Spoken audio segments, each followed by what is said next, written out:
же токой чарбасына жарабаган, же башка неме категория жарабаган жөн эле жаткан жерлер бар да.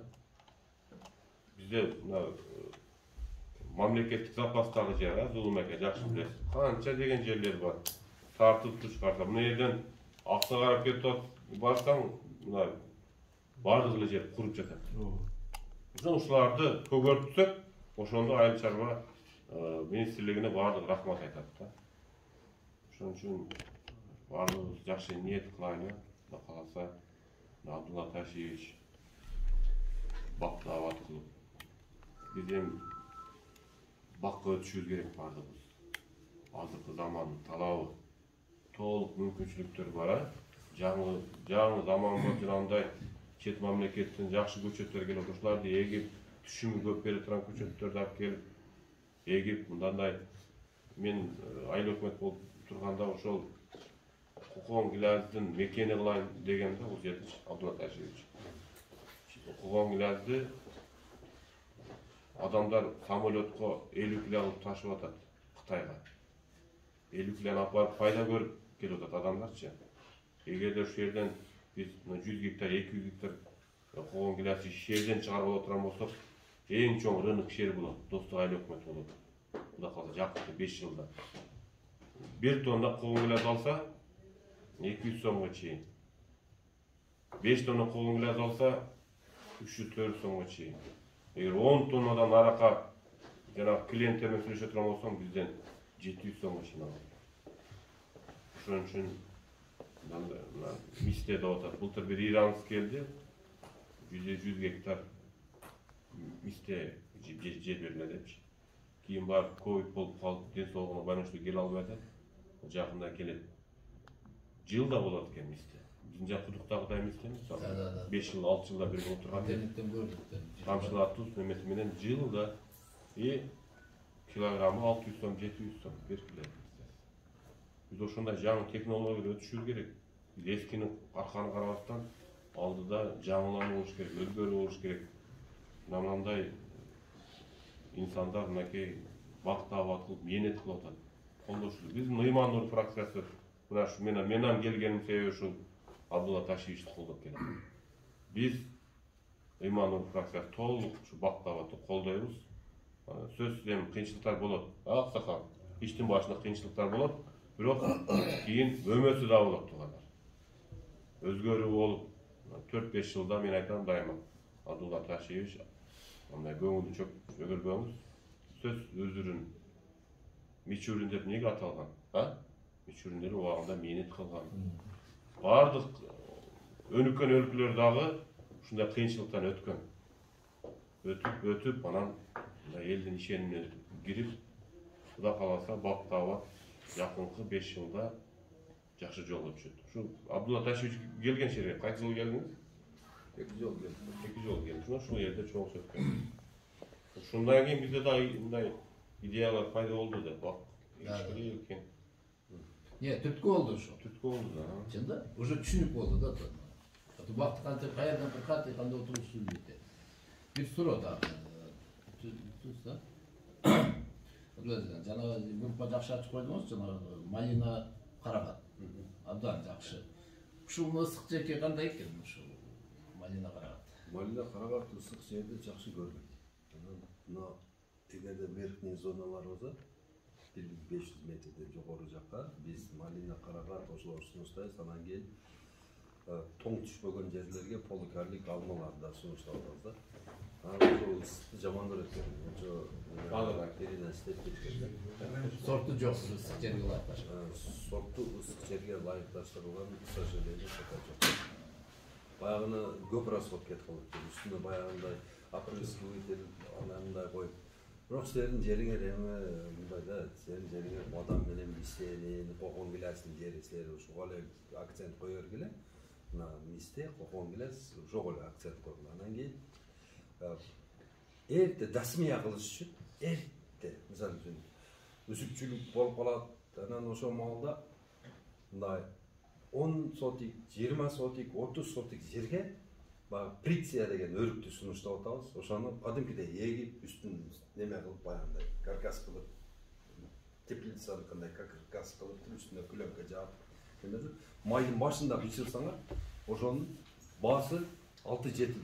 15-майда бышырсаңар $4. Мына 10 сотиктен 2 тонна өрүк аласыңар, $8,000 сатып бересиңер, ошол багы бистеп чыккан сайын ошону иштетип турасыңар. Шунчалык алыгында экен баары. Өрүккө талап күчтүү экен да. Мына ушул Алабуканын да жанындагы Өзбекстанга чектеш Өзбекстандын колхозунда эгилиптир. Ошолор 40 гектар канча гектар эккен экен.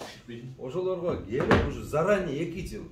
Али гүлдей элек, гүл сала элек өрүгүнө уже 2 жылга заранее 4.000 канча миң сумдан акчасын төлөп коюптур да. Алдын ала. Сөзүңүзгө алжы. Ошол сиз айткан бизде деле бар. Монду азыр мына жыл эрте келди. Ушунда алды бышканы 1-майдан кийин эле бышат. А так ал өрүк 10-май, 15-майда бышып калат да, берде билет. Майский деп эрте бышырды. Кең сайда бар эле, анан кийин Турдумадаге деген бар, ошонуку бар. Сиз айткандай, аларга заранее заклад ташталат да. Алганда. Баасын кийин ошо регулирлеп чыгыз. Бирок аларман эртеле. Бар ошо сорт. Бар ошо сорт бар. Анан бирок көчөтү жок. Көчөтү жок. Азыр ошолордун көчөтүн да алып келдик. Алардыкы мындай ак өрүк болсо, бул наоборот кызыл өрүк да. Кып-кызыл. Кып-кызыл болуп тартат да адамды. Содасы да жакшы болот, кленде да жакшы болот. Ошо дасмия деп коет. Буну баягы үзүкчүлүк малдан чыккандан кийин ошо майда өрүгүңүздү терип туруп 2 тонна, 3 тонна, 5 тонна, алды 10 тоннага чейин өткөзсө болот. Ошон үчүн ушуга азыр эртең менен өрүктөр гүлдөптүр, бир сыйра тартып көрүптүр, анан асманды карап айттым, Кудай ушуну мындай опыление болуп, коро болуп, карма болуп, неме болгочу тийбей туруп Алла Таала ушул элге неме болсун деп. Демеде болсо башка мамлекеттерде болсо бунун проблемасын чечип койгон. Нехитрый приспособление менен эле өздөрү эле жасап койгон. Балким арматураны ийип койгон. Балким дагы бир варит этип туруп, жука немелерден эптеп эле ошого үшүк тийбесе эле болду. Үстүн жаап койсоңар, үшүк тийбей. Гүл маалында эле убактылуу эле бул. Убактылуу эле. Анан ошонун ичинде ари иштеш үчүн шарт түзүп бериш керек да. Ари неме болсо өзүңүз билесиз, погода мындаса учпай коет. Эгер ошонун ичине киргизип койсоңуз, уча берет ичинде. Вот для этого только, чтобы опыление было и сохранить цветы. Ошону эле кармап калса, 1 саат düşүп жүрөт, 2 саат жүрөт. Ачып коесуңар болду, пар кетти, иштеп кетти. Астына болсо биогумустан берип туруп, өлө семиртип кармап туруш керек. Баягы өрүктү силер бир эле жол терип алып туруп, калган 365 күн ошонун астына иштешиңер керек да. Ошого жедир билбей, эмеге баягындай зыянкечтерге жалбырактарын ошону карап турсаңар, жылыга түшүм берет. Бадамда болсо коркунуч жок. Бадам канча эксеңер боло берет, таш бадам 10 апрелден кийин гүлдөйт ол. 10 апрелден кийин уже баары үшүктөр жүрүп кеткенден кийин канча болсо 50 гектар, 100 1000 гектарга эксеңиздер боло берет. Биз только жыл сайын барып ошонун зыянкечтери менен күрөшүп астына азык берсеңер болду, иштей берет да. Ошого айтайын, мына Кыргызстандын өзү көп жерлерин биз жаңгактуу кылышыбыз керек. Бизге жаңгак, мисте, бадам, фундук отургузганды үйрөнүшүбүз керек. Мына Ысык көл, Чаткал, ошол тараптарга сонун болот фундуктар. Анан пекан деген жаңгак бар. Ошону дагы достукка ошону алып келиш керек. Пекан ысыкты өлө жакшы көрөт да. Эмеси параметри кандай? Дарагы баягы полукарниктей эле болот да. 3-4 метр. Пекан деген жаңгак. Бар жаңгак ушу сөмөйдөй болот да ушундай. Өлө ширин жаңгак болот. Эне биздин эле жаңгакты сүйрө кылып турган кабыгын жука кылып койгондой да. Как эме жолут көргөнсүзбү? Жолуттун өзү экен. Мындай сонун уланган дуптун эмеси. Көчөт келет ол. Обычный эле уланган эмес, ол көчөт келет. Бул сорт ошондой жаңгак. Ошондой сортовой жаңгак да. Өзүнө эксек, өзүндөй болуп чыкпай калды да жаңгакчы. 5 кыл болуп чыгып калды. 5 кыл болуп чыгып калат себебинде бар немени буну селекция кылыш керек да, бар улаш керек. Улап атат да, биз ал жерде улабаса көчөт ачылбайт да. Mümesi neme murdagıday bolboyt. Japay bolup kalat. Miste jönünde, misteye mulan otağız. Misteni hazır biz İran'dan bir nemeni söyleştik. İran'dan Miste Üniversitetinden spesyalistler gele turgan boldu.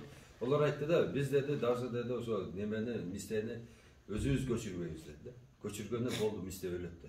Анан кийин Турциядан алып келип яка Мисте эгем деген бул 1000 немеден 10 көчөттөн 2 өнсөөнө дөндөсө жок dedi. Ne kılaylı desek biz parayla na zamir etti ko bir İranlısı gelette. İranlısı только bir kap yemek gelette. Uru kap gelette. Eğer bunday bolgonda le anan ulak koyar. Bu oldu. Emek. Prema ordun egeu. Ordun egip ordun da ulaydı. Ordun hem yaxşı köktet albayt aldı. Külök kılıp mol tavız. Anan şu Özbekistan'dan külök göstürgönü satıp alıp sebegi tavız. Qanday bolurdu? Жақсы 80% köktödü Özbekistan'dan alып 80 жақсы, жақсы. Sebebi ben жақсы деле карабадым, чынын айтыш керек. Адар жерге ektim. İti oşo da 80% öttü. Külök. Жақсы ekan, onda жақсы. Paydalana öğrenizler. Qançalık Miste'nin hazır demesi açılılek de bizgeçe sırı.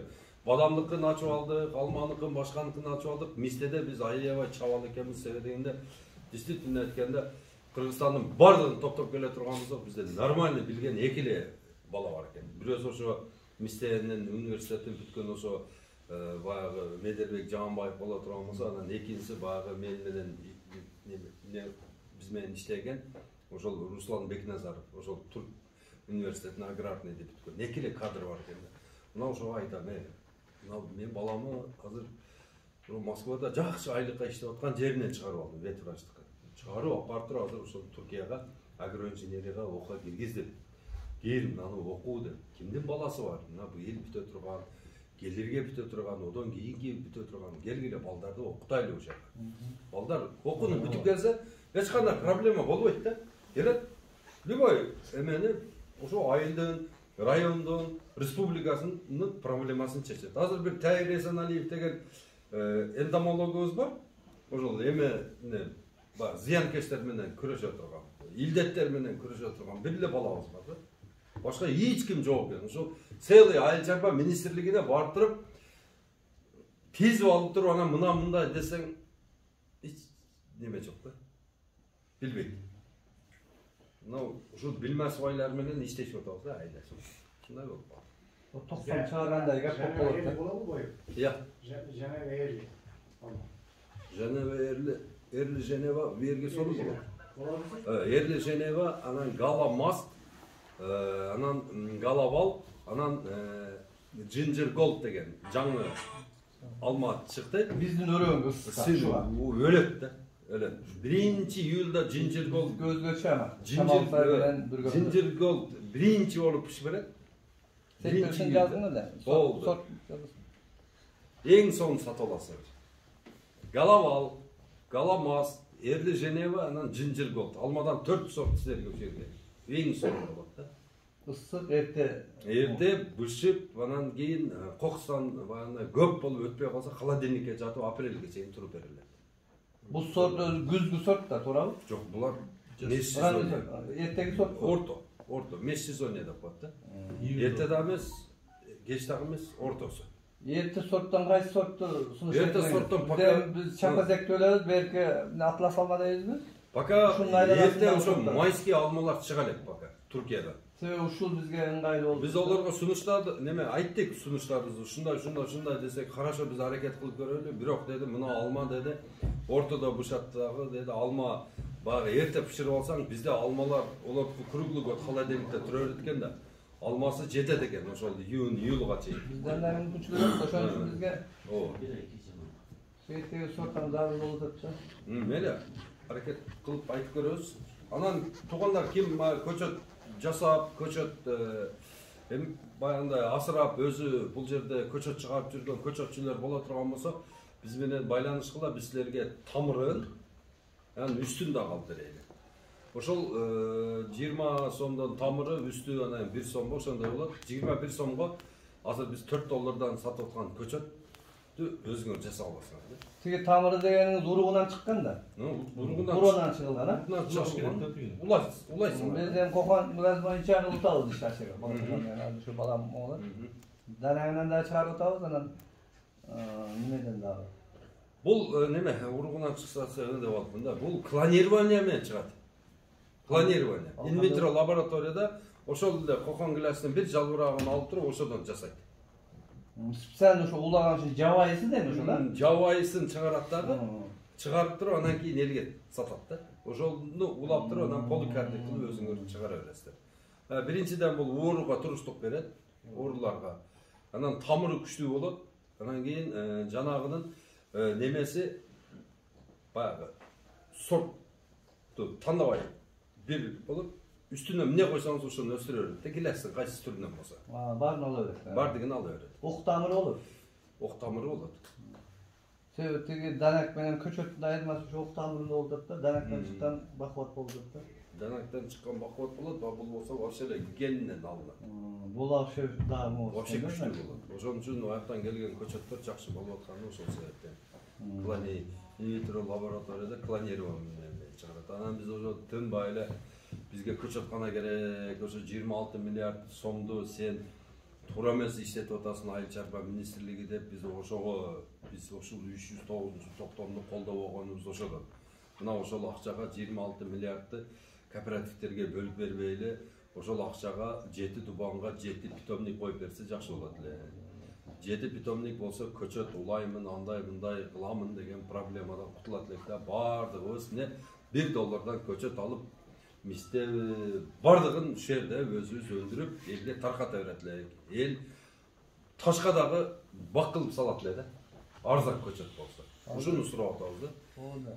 Ошого 3,5 миллиард сомду ошого бер деп атабыз. Одон сырткары анан кийин мынабы жайып болуп жазылып калган жерлерге суу чыгарыш керек да акыры, туура. Өргө бир адам барып өзү чыгара албайт. Ошон үчүн жанагы вертикально 5000 метр тереңдикте казала турган корейский установкалар бар, буровой установкалар бар да. Олар о жердин түбү ичинен ошо кайнаган сууну алып чыгат. Кайнаган сууну алып чыгып, шамал сай ушул бардык айылды полный отопление кылып, анан кийин муздап калат да суу. Чыккандан кийин бир көлгө коюп алып, анан кийин каалаган ишибизди кылсак болот эле. Отопленияден кутулат элек.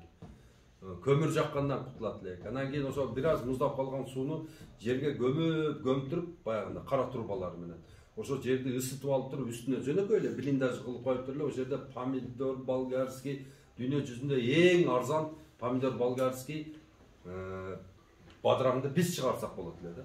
Бул бип. Анан ошол эле кезде баягы сууну чыгарып аткан жеринен катализаторларды коюп туруп, ошол жерден бизге чистый алтын, күмүш, платин, кандай металл чыкса, ошо суу менен аралашып, ошолордун бардыгын топтоп алып турсак болот эле. Анан ошол сууларды алып келип, көлгө куюп, ашыкчасын анан кийин кайра дагы бир тешик кылып туруп, обратка айдайт элек. Чтобы кайра баягы ысып чыга бериш керек да бизге. Обратка кылып. Мына ушуну инженерлерди алып келип туруп, ушуну иштетиш керек.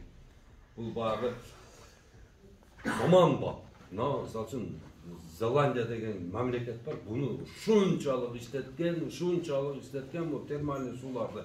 Акчасы ошонон эле түшүп атат да аларга. Алтынды ошентип эле алып атышат. Эч кандай бирөөлөрдү капа кылып барып эме кылып аткан жер жок. Байлыкты ол жерден эле качать этип алып атышат. Мына ушуга 100 буровой установка алып келе турган болсо, биз деген мынантип быкшытып көмүр жаккандан кутулат элек. Мына Аутса деген Бишкекте университет бар, билесиздер, Аутса. Аутса өзүнүн ошону жасап алган. Бишкектен 1 килоджоул тепло албайт. Бишкектен. Мына Агахан деген бар, Нарында. Алар да ошондой термальный сууну тештирип жасатып алган өзүнө. Эч тепло албайт да. Бир да түтүн чыгарып эч нерсе жакпайт. Только ошону менен пайдаланышат. Ошондон дагы электроэнергияны дагы ошодон алып атышат да.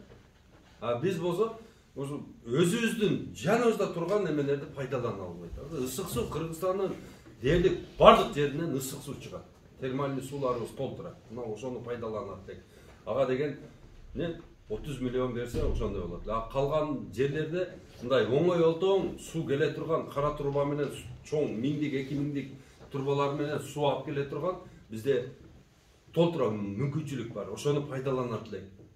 Азыр бул деген 2 миллиард 26 миллиард акча бул деген 260 миллион доллар да.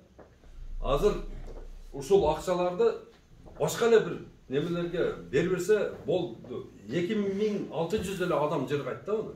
Кооперативдин ээлери эле. Болду. А 7 миллион адамга онун пайдасы тийбей калды.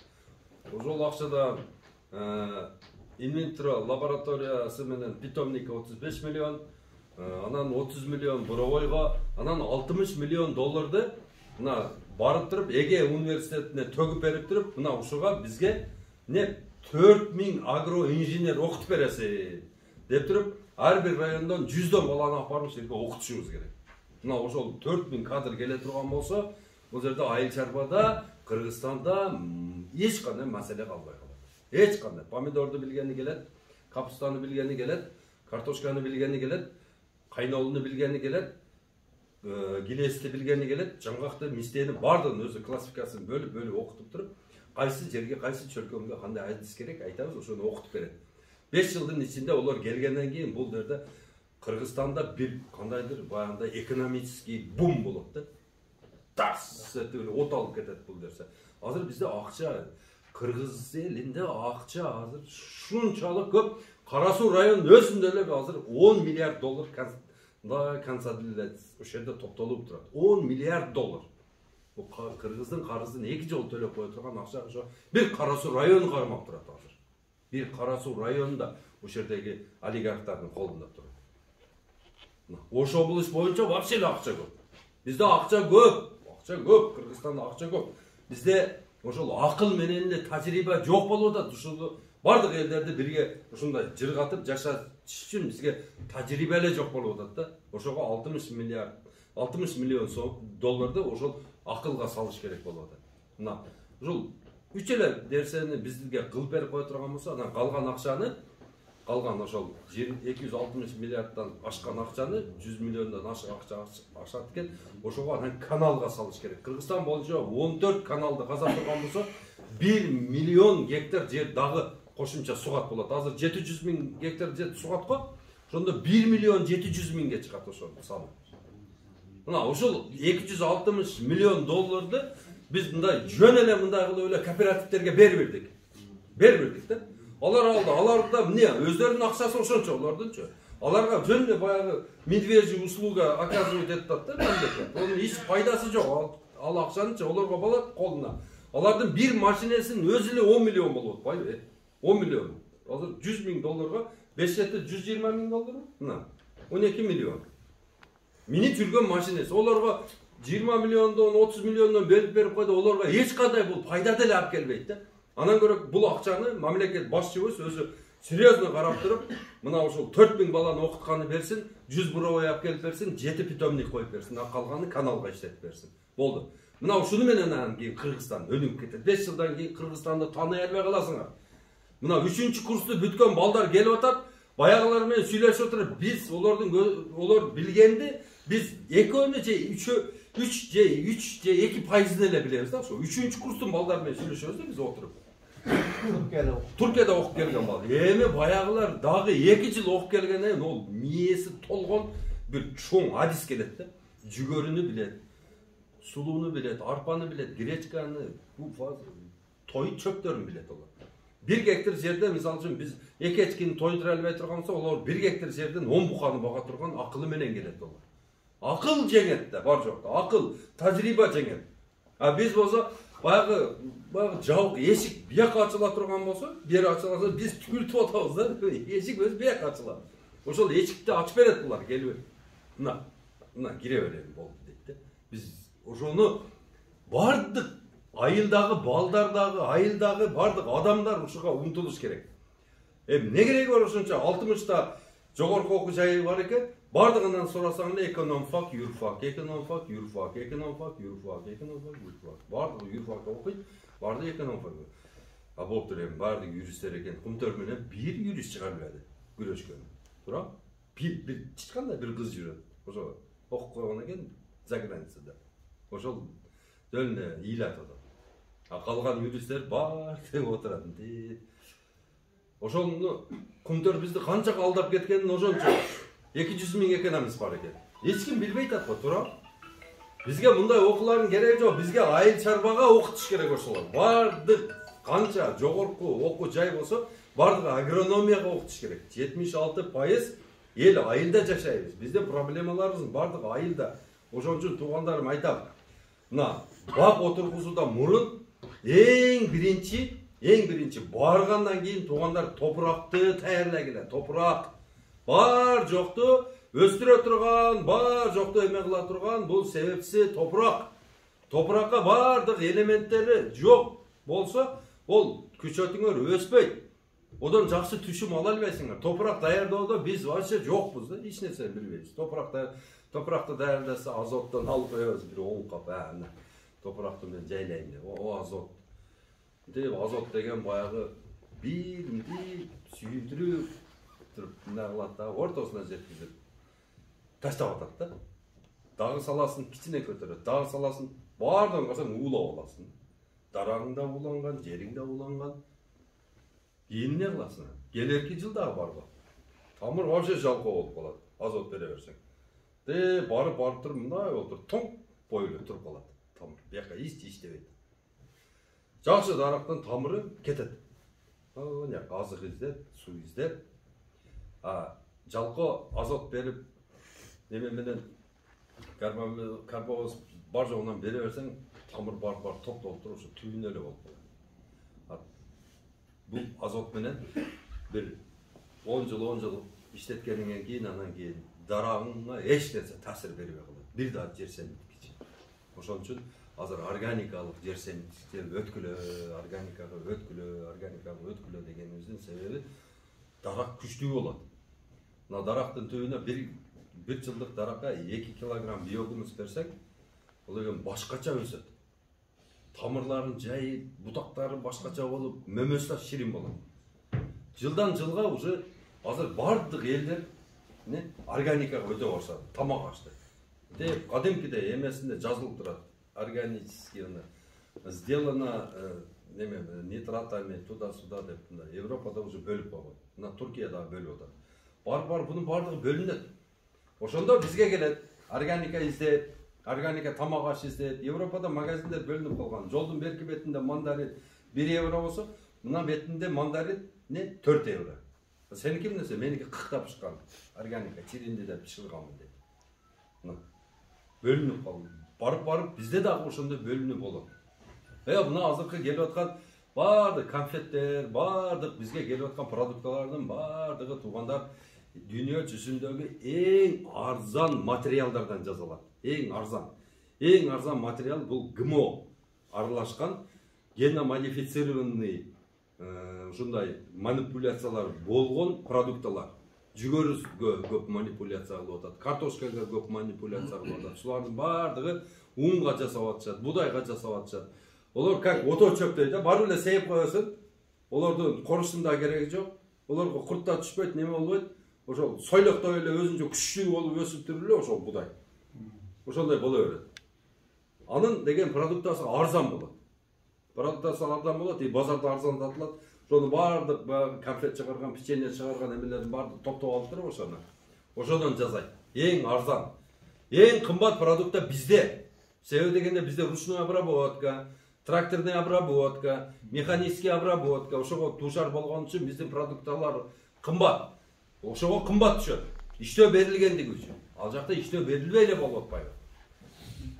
Иштөө берилбесе бул деген эң арзан болгондугу үчүн анан заводдор сатып алат дагы, анан кийин ошодон жасап туруп бизге таркатат. Мына азыр бизге келип аткан мына майлар, бизге келип аткан баягы сливочный масло деп, рама, сама, бирдемелер жасалып атат. Ошолордун бардыгынын атасы бир. Бул пальма майы. Пальма майы 3кө бөлүнөт. Ичүүчү тамакка, дарылыкка, анан бирөөсү болсо ошол чоң заводдордогу тетиктерди майлаш үчүн. Эң арзан майдан жасалган. Ошол өзгөртүлгөн, ген модификациядан өткөн продукталарды биз жеп, биз ооруп атабыз ошол. Туугандар, мына органикалык өзүбүздүн жер семиткич даярдоону мына бири-бириңерден үйрөнгүлө. Сөлжан баккандар барбы араңарда? Мына, көрдүңөрбү? Мына ушулардан алгыла сөлжан. Бир эле телешка 40ка 10 килограмм сөлжан салып койгула, ошону 1 жылда обработка кылып берет. Ошол бир телешкадан 2 тонна биогумус калса, ошо 2 тонна биогумус менен 20 сотик өзүңөрдүн огородуңарда жей турган помидоруңарды, жей турган капуста, жей турган картошка, жей турган өзүңөргө жасап алсаңыздар, бул силер өзүңөрдүн үй бүлөңөрдү коргогонуңар да бул. Азот салбай, пестицид салбай, гербицид бербей, таза бышырып ошону өзүңөр. Ар бир эркек өзүнүн үй бүлөсүн коруса, бизде оору деген нерсе жоголот. Азыр бизге жыл сайын кошулуп атат. 5000 киши онкологиялык ооруга чалдык атат. Жыл сайын 5000ден адам кошулуп атат. Гарантия жок. Кимиз азыр ооруп калабыз. Себеби дегенде бардыгыбыздын рационубуз бирдей эле. Бирдей унду жейбиз, бирдей майды ичебиз, магазиндикин, бирдей конфет жейбиз, бирдей сүт ичебиз. Бардыгыбыз эле бирдей эле. Ооруп калдык. Биз болсо мына 1 гектарга айыл өкмөттө жер бөлүнүш керек. Ошол айыл өкмөткө жете турган будай өзүнүн ошол жерде анан кийин полный текшерилип, тазаланып, бир дагы дрожь кошулбай, таза көмөч нанга окшотуп, каранайын жаап туруп, ошону айыл жеш керек. Бардык адамдар мен өзүм эле нан жасап, өзүм эле жейин дегенди токтотуш керек. Бир жерге пекарня ачып туруп, ошол жерде эң бардык баягындай органика витаминдерди кошуп, 5 злак, 2 злак, 4 злак деп туруп, нан чыгарылып, жүгөрү, арпа, буудай бардыгы кошо тартылып туруп, нан жасалып туруп, ошо нанга өткөзүшүбүз керек. Нан менен канча адамдын ден соолугун сактап калсак болот да. Биз азыркы жеп аткан наныбызда билесиңер канча кошулмалар бар. Эң эле жаманы мусулман үчүн бул өлгөн, каякта өлгөн, ким союп өлтүргөн, кандай неме болгон, костный мука кошулат. Костный мука кошулат да, ол кандай өлтүрүлгөн малдыкы экенин эч ким билбейт аны. Костный муканы кошот. Одан кийин баягы агарышчы кандай бир отбеливательдарды кошот. Кошоттогандан кийин бизге ошол биринчи сорт кылып, аппак кылып алып келип берип атат. Туугандарым, бул жерде толтура проблемасы бар. Эң жаман жери дагы бир жери ошол будай өндүрүүчүлөр азыр будайды корбой калган, чычканда. Апарып эле астына мисалы үчүн тегиз бир асфальт кылып туруп эле ошону төгүп туруп үстүнө берзент тартып таштайт. Бир дагы чычкан барып жолбойт. Неге? Себеби дегенде ошого мышыктын генин кошуп койгон будайга. Ошол будайды мышык сезет, чычкан сезет мышыктын жытын, жебейт. Мына ошол биринчи сорттон же высший сорттон нан жасап туруп, ошо чычкан уясын жанына коюп койгон. Бияка ыргытып тутат, бияка ыргытып тутат, ошол тура берет нан. Ойноп, жей албайт, жебейт. Коркот одан. Жөнөкөй эле өзүбүздүн эле мына айылдын эле будайына төгүп койгон, ушундай жейт. Акырып кетет. Анда жүгөрүнү айтып көрөлү. Жүгөрүдөн азыр бизге Голландиядан ГМО уруктар келип атат.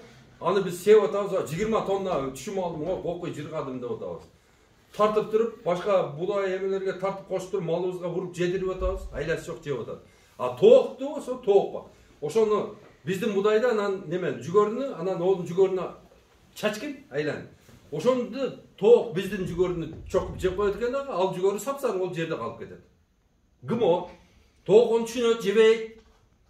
Мына Москвада бир кемпир магазинге барат экен, мышыгын колтуктап алып. Мына колбасадан кесеткен, мышыгынан берсе, мышыгы жебесе, onu албайт экен. Мышыгы жесе, ошону алып алат экен да. Мышык билет экен таза этти. ГМОну biz özü bilmeyiz dagы балдарыбызга кукурузду деле алып берип атабыз, башкасын да алып берип атабыз. Мына жерден ушул 5 сантиметр жерден кетип калып атпайбызбы биз? Оозубуздан кетип атабыз. Мына жылдан жылга Кыргызстанды вообще бизге окшогон бедный мамлекеттерди жок кылуу программасына түшүп калганбыз десем ишенбейсиңер. Болду, токтотуш керек. Башка Украинадан, Белоруссиядан, тияктан келген булардын бардыгы заводдорду эч ким контроль кыла албайт. Бардык сеть заводдор барбы? Дүйнө жүзүндөгү баягы конфет сатып аткан заводдорду казайындары бири эле, бир жөөттөр олар. Программасын бирдей койгон. Бабаевскийди жесең дагы бир вкус, Рахатты жесең дагы бир вкус, Баян Сулууну жесең дагы бир вкус, Рошиндики дагы бир вкус, Киевскийдики бир вкус, бардыгыныкы конфеттердин ичи бирдей. Составы дагы бирдей. Кошулмалары дагы бирдей, бардыгыныкы. Булардын бардыгы пальманын майынан жасайт. Бир дагы о жерде органический май жок. Семчкенин май да жок, сояныкы да жок, лояныкы да жок. О жерде совсем май жок. Жалаң пальманын, баягы тех пальма масла менен жасап берет. Ошону биз жеп атабыз, балдарыбыз жеп атат. Пальманын эрүү температурасы 40 градус. А биз 36-6-да жүрөбүз. Биз ошон үчүн ооруп атабыз. Эмне эле биз дыңкыйып эле, семирип эле жегенибиздин тайыны жок, макарон эле жейбиз. Семирип эле атабыз, семирип эле. Неге семирип атабыз биз? Себеби дегенде биз жеп аткан тамактардын бардыгы бизге зыян. Өткүлө, өзүңөрдүкүнө өткүлө, өзүң компотуңду ич, өзүң согуңду ич, өзүң алмаңды же, өзүңө азык топто үйүңө. Өзүң колуң менен бышырып азык топто. Ар бир кыргыздын бакчасы болсун дегенден менин ушуну айтып атам мен силерге. Ар бир кыргыздын өзүнүн бакчасы болуш керек. Мына шаардакыларга ошону бергиле. Өзүбүздүн өндүрүштү өзүбүз колдоп туруп, мына оазис, кичинекей эко системаны түзүп өзүбүзгө Кыргызстанда курчанып алып турган болсок, мына анан кийин биздин өнүгүүбүз болот. Урушпай калабыз. Органика тамак жегенден кийин талашпай калабыз, ордуна түшөт. Азыр караңыздар, элдердин бардыгы эмне тез сүйлөп калган. Мурда биздин аталарыбыз ассаламу алейкум, кандай, жакшыбы, жүрөсүңбү, ден соолуктар жакшыбы?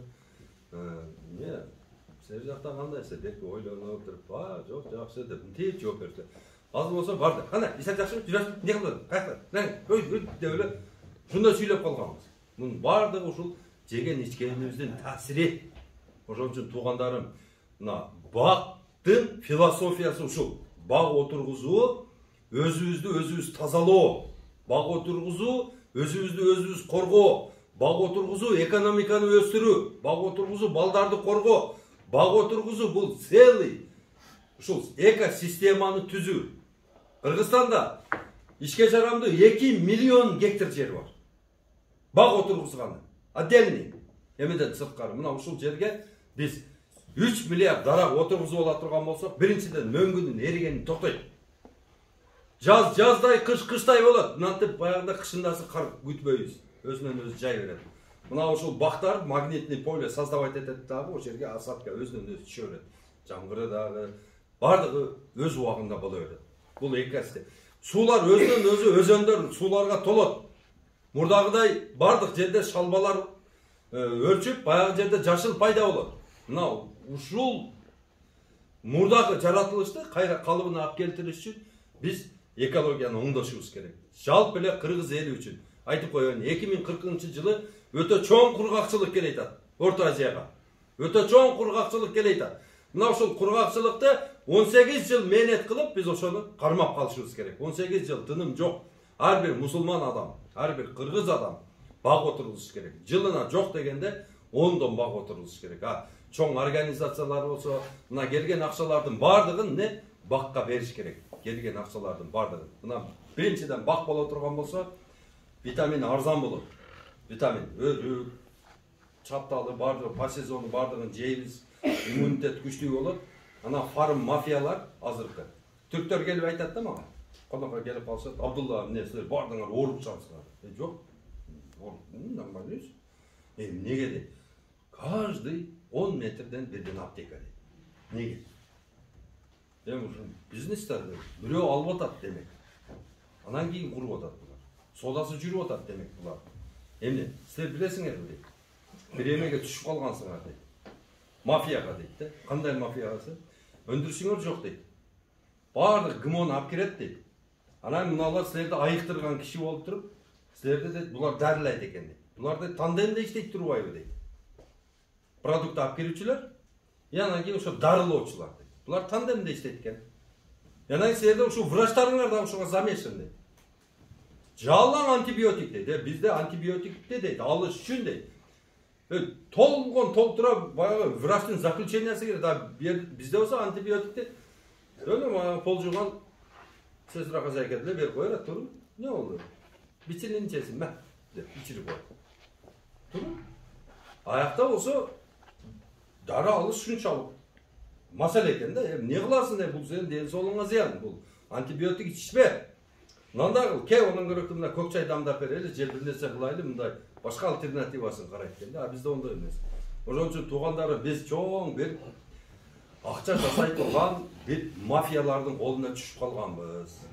Ошон үчүн ушул мафиялардан чыгыш үчүн биз эң биринчи ушуну дарак отургузушубуз керек. Дарак отургузгандан кийин продукта өзүбүздө кеңейет. Анан олор сүттүн продуктасын жебей калгандан кийин анан мына биз оорубай калгандан кийин содасы жүрбөй ошо фарм мафияларда өзүнөн өзү жок болуп кетет, чыгып кетет. Ошого бар болгон эмне кылышыбыз керек экен? Дарак отургузушубуз керек да. Мына ушул дарак отургузганыбыздан кийин анан булардан кутулабыз туугандарым. Эми туугандар суроолор болсо, личный баягы өзүңөр багыңар боюнча мен акырын жооп берейин. Жергиликте чогулушка келип катышкандар Абдулла Ташевич бул мамлекеттин эмесинен келгенде эми баягы өзүнүн инициатива менен жүрөт. Ушундай бакталыктарды өткүзүп, мунун командасы анан мунун определенный расходу бар. Азыр көрүп атасыңар, келип кетип командировочный бар, аябай кымбат турат. Ошон үчүн мондой эметип өткөнгө кичине тыйын менен өтө турган кылып койгон 200дөн.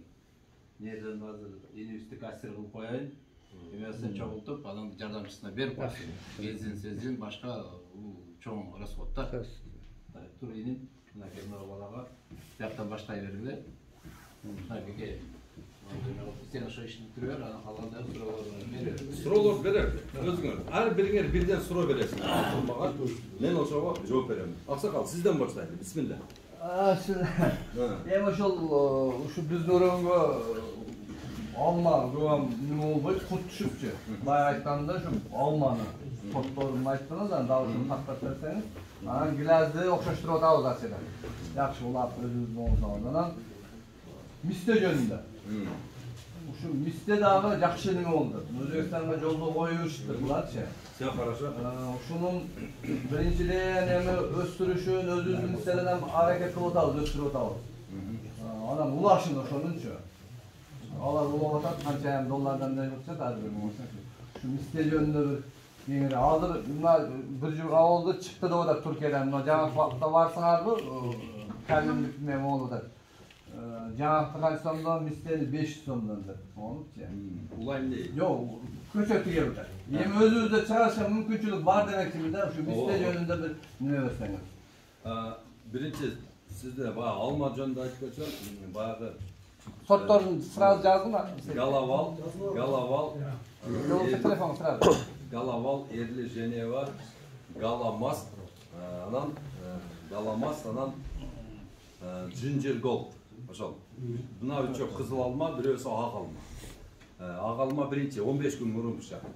Анан сер бышырганда курттар эки жолу эле же бир эле жолу ойгонуп, эми мынтип калган мал болот.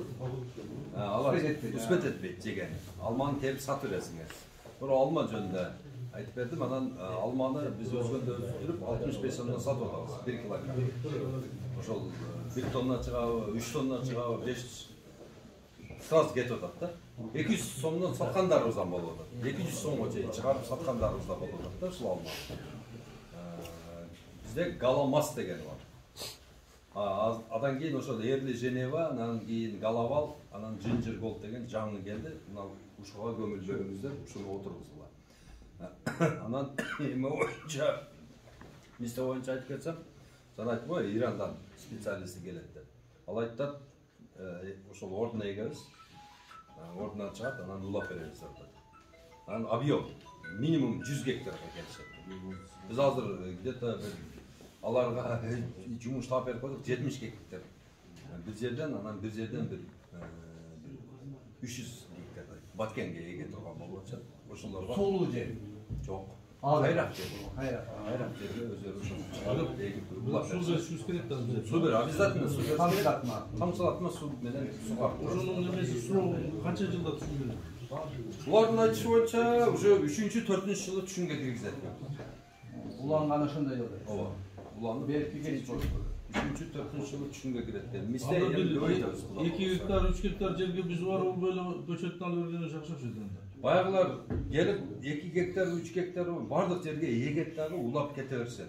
Булар башын сиздики 3 гектар, булдуку 5 гектар, наркыныкы 10 гектар суммарынан айтып атат. Сизгине да келе берет. Сизге обязательно бир жерде 100 болуш керек эмес. Бөлүп келип улай берет да. Анан общий объем дела 100 гектардан кем болбосун деп. Ошо жердин немеси обязательно жанагындай өзүңүз айткандай 1 метр казып коюшубуз керекпи же улаганда? Аны эми ал Иранда өздөрү айтат эми. İranlar өздері түшүндүрүп мындай кылып жер даярдагилер дейт. Биздин алмаларга биз айткан шапталы, гилес ошолорго бирге бир ошону кылыш керек экен. Башына кайталап коеюн. Биринчисинде бирге бир жерди обозначать этип алабыз. Биринчи слой 20 сантиметрден алабыз, башка идишке алабыз. Калган казып чыгып туруп, башка жерге төгөбүз дагы, анан коюп коебуз. Минимум 15 күн. А так 1 ай, 6 ай, 1 жылда турса бизге пайдасы тие берет. А биринчи 20 сантиметрлик слой чачылып кетпеш үчүн аны калып жанына коюп коебуз, түрө берет. Бул 20 сантиметрлик слой миллион жылдап калыптанат да. Onu эч качан жаңы жер алгандар сүрүп берем, алып берем дебеңиздер туугандар. Ансаңыз, ошол жерде канча миллион долларлык немени пайданы жок кылып бересиңер да силер. Сүрүп берсеңер. Сүрбөш керек ал жерде. Анан көчөт эгер деле жанагы 80 сантиметрди аласыңар, ташы болсо элеп туруп, ташын алып таштап туруп, ошонун борпоктук бияка саласыздар. Анан буну алып туруп, 20 сантиметрлик слойду алып, андагы элеп туруп, бирме-бир биогумус аралаштырып, именно тамырга ошону бересиңер, анан жан суу берип койсоңуздар, любой жакка өсөт да. Анан жерди пайдаланганда, меники топурак эле, меники кызыл чоп эле, меники таштак эле дебеңиздер, бардык жерди берет. Болгон ушул мына көрдүңөрбү, мына горшокко гүл өстүрүп атат го. Ошол горшокто эле жерди горшокто эле пайдаланасыңар да. Эгерде почваңар начар болсо, банитете өсүрүлөт. Çok olsa yani başka жактан плодородный почва алып келип ошону толтуруп ошону иш кыла бересиздер туугандарым. Анан башка жактан топурак алдырбай штраф ондай мындай дей турган болсо ошо бирме-бир биогумус аралаштырасыздар. Ошол топурактар уже ишке жарамдуу болуп калат. Кумдакпы, кара топуракпы, сары топуракпы, ак топуракпы, кызыл топуракпы, не имеет значения. Сизден сурап. Биогумустун өзүн отургузуп койсо эмне? Күйүп калат тамыр. Ал өзүн отургузуп кой деп өткөндө бир жана Данияр баарына бир каптан салып отургузуп койду. Бир каптан салсаңыз сиз ал жерде бардыгы болбоду да, сиз 500 килога отургузбадыңыз да. Бир кап бул жайылып кетти. Бир уяга бир каптан салып отургузбайт. Той сатасың. Алайын анда. Бул 50ге 50 да. Эгер илажыңызды өсүмдүктөргө 30га 70 кылат. илажыңызды 1 жыл мурун топуракты чатак жер болсо, топуракты даярдап, биогумус менен аралаштырып койсо, жакшы болот экен да. Жакшы болот. Канчалык топуракка биз иштеп кое турган болсок, ошол биздин кылган багбанчылыктын ийгилиги ошол. Ошол менен эсептелет. Көп жылдык биогумус деле эметеби? Кургап коебуз. 4-5 жылдык болсо, чириген болсо, кургатабыз ошол деле. Биогумус деген бул сөз. Ал биякта айткан сөздү айттым, бир кап может жаза чиригине салгандыр дейм, көп жыл турган. Биогумус деген бул бөлөк. Аба чиринди деген ол компост. Компост менен неменин ортосунда мисалы Биогумус жаа неме жегенди айтасызбы? Сөлжан деген биогумус. А берки болсо компост. Биогумус 2 килограмм биогумус 50 килограмм компосттун күчүн берет. Onu канча салсаң сала бересиң, компост күйдүрбөйт ал. А именно биогумус күйдүрүп коет. Жа, сөлжан деген да? Сөлжан деген күчтүү болот. Анда азыр уруктар жеп аталсага теңмечен топурак алып. Тең, только 50 на 50. Биогумустун күйдүрөт. Биогумусту туугандарым биринчиден жасайын деген адам, биогумус жасайын деген адам өзү иштеткен жасаш керек да. Эң биринчи өзүм иштетем деп жасап, өзүңүз иштетип, анан элге ошонун мисалын көрсөтүшүңүз керек да. Мына биз мисалын көрсөтүп атабыз. Биздин коңшулар эле алып атат. Өзүңүз биринчи жакшы кылып туруп бир 10 сотик, эгерде мүмкүнчүлүк болсо 1 гектар жерди иштетишиңиз керек. Баа жерде коңшуларды чакырып, баягыдан ооз тийгизип, баягынын түшүмүн көрсөтүп койсоңуз, анан кийин сатыш маселе болбойт. Я картошканы өзүнөн отургузуп койсок болору, айкет алып туруп үстүнө салып коет. Картошканы дагы отургузганда, биздикилер азыр картошканы мурунку способ менен отургузуп атат да, анан кийин баягы лишний расход кылып, убакытты кетирип, баягы түттөйт анан. Азыр ошо мына ушундай эле арыкка, мындан ичкерээк мындай эле арыкты неме менен эле арык каздырып туруп балдарга, эгерде чоң болсо баягы трактор менен эле ушундай арык жасап туруп эле, ошого астына биогумус салып, где-то бир күкүрттүк. Үстүнө анан дагы бир күкүрттүк топурак жаап туруп, анан топурактын үстүнө картошканы тизип чыгып, анан ошону дагы картошканы топурак менен көмүп туруп, анан дагы бир күкүрт биогумус берип, онун сыртынан анан кийин шалы пакалбы, кандай пакал таап туруп, ошонун үстүнө жаап туруп, анан онун үстүнөн дагы топурак ичине берип, анан арыкты бир четинен алып коесуңар. Суу баягы арыктан ашып бер жакка кирип сугарылат. 1 гектардан ошондо 100 тонна түшүм алып атышат. 1 гектардан түшүм способу. Дунган бүт туугандарыбыз. Анда силердин биогумуңуздун эмеңерди жанагы консультант болуп жүрдү Данияр деген балачы. Ошол кече келип туруп мага бир каптан сатып салды ошону. Азыр мен дарбыз дагы жалаң өзүнө 4 күрөккө бир эме кылып эле аралашып дарбыз уруп egip атат, күрөк салдырып атат экен. Тура эмес деп айтты. Тура эмес, 50-ге 50 күйүп калат. Анда консультанттарды жакшылап эме кылышыңыз керек экен, окутушуңуз керек экен. Сизге сабак бергенден мурун. Öyle. Жанагы Анда Айчарба бывший экс-президент, неме министр. Жанагы кара жүндө картошканын түбүнө салып турган неметтерди ушунун Нымдолук кармайт да. Нымдолук кармайт. Чирип кетишин точно билбейм, нымдолук кармайт да. Командировка демек болот. немесичи жанагы дары салбай эле азот тегип деп атат. Картошка эккиледи өзү көрсөтүп. Ошол результат болобу? Эмесе багында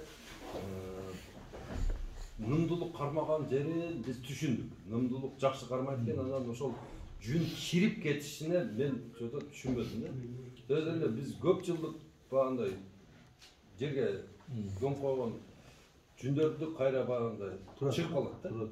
5% азот, канча процент фосфор деп фосфордун несинде 5% азот бар деп атат да ошонун ичинде. Балким мону дагы ким быйыл жасап көргүлөчү, анан келерге Багдаатта жолукканда результатын айтып бересиңер. Жүн салып бир агатын эгип көргүлө.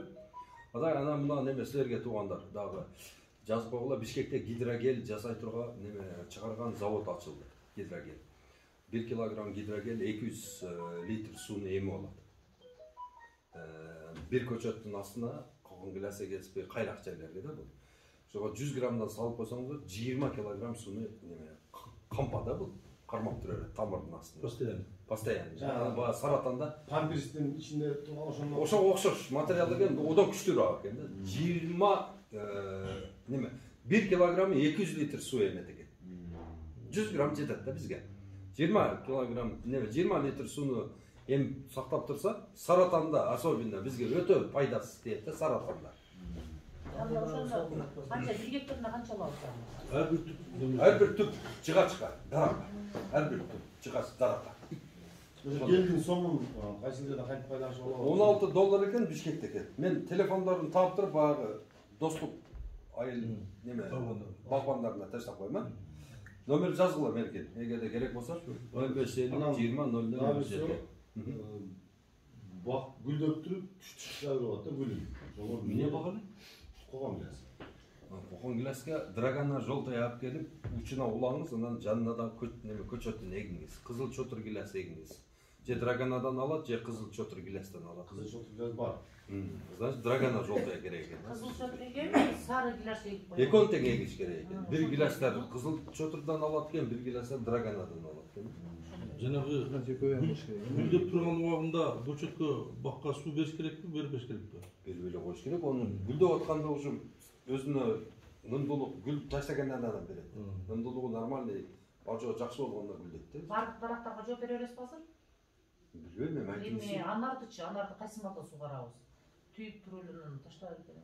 Ошо анардын түйүп туруп таштап бергенинин себеби балдар айтат, бир курт бар экен. Ал түйгөндөн кийин ошол немени гүлгө кирип туруп, гүлүндө уже неме кылып кеткен да, аталыгын нелегин бир нерсесин жеп коюп ошол таштап берет экен. Суу бергенден кийин баягы уже плод ала албай калат экен дагы, анан кийин ошол жерден үзүлүп түшүп калат экен. Кайсы маалда сугарган?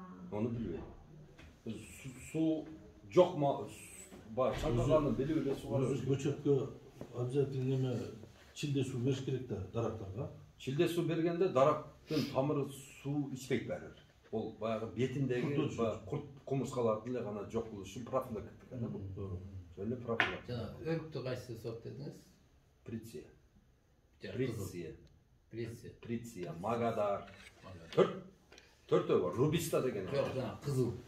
Магадар, Эрте пишады. Приция. Бардыгы эле бирдей сортту дагы, түсү да бирдей да. Пышышы просто 10 күн, 5 күн алды да. Жанагы алманын кайсы дедиңиз? Голден не дедиңиз? Галабал. Жок, голден сынжыр дедиңиз. Ginger gold. Ал кайсы жана биздин өзүнүн голдендерге окшош эмеспи? Голденге окшош сары, анан эрте пышак алма, ак болот экен. ак болот. Аппак болот. Себеби азыр ушу Туркиядан келген алмалар, сорттор баары эле мындай башка аттарды коюптур, анан карай келсе биздин эле мурунку гөлден эми Бардык бул өзбек немелер Түрктөр дагы бардык немелерди, подвойлорду, эмелердин бардык агайлары американец булар. Америкадан келиптир булар. Бери дагы бир чогулуш бар экен. Бул жерде отургандар анын неги азыр толуп калды. Жаңы чарбасында Bir dua beresiz. дагы жерде отургандар дагы бир чогулуш бар. Ой, тынччылык, аманчылык болсун, кадыржандык болсун, эң керектүү болгон неmatыбыз ынтымакчылыгыбызга айырбасын Алла Таала. Amin. Дыйканчылык, балбанчылык, кесиптерибизге, мал чарбалашууга Алла Таалам мол көлчүлүгүн берсин, берекесин берсин, мамлекетибиз өңгөн өскөн мамлекеттердин катарында өссүн. Анын башчыларына иман, исак, хидayet берген. Падышабызга ден соолук, элимде, Кыргызстанда адыл падыша болушуна Алла Таала берсин. Рахмат, хуш келипсиз. Allah razı olsun. Gelgen kadamlarınızdan razı olunuzlar bu kadar.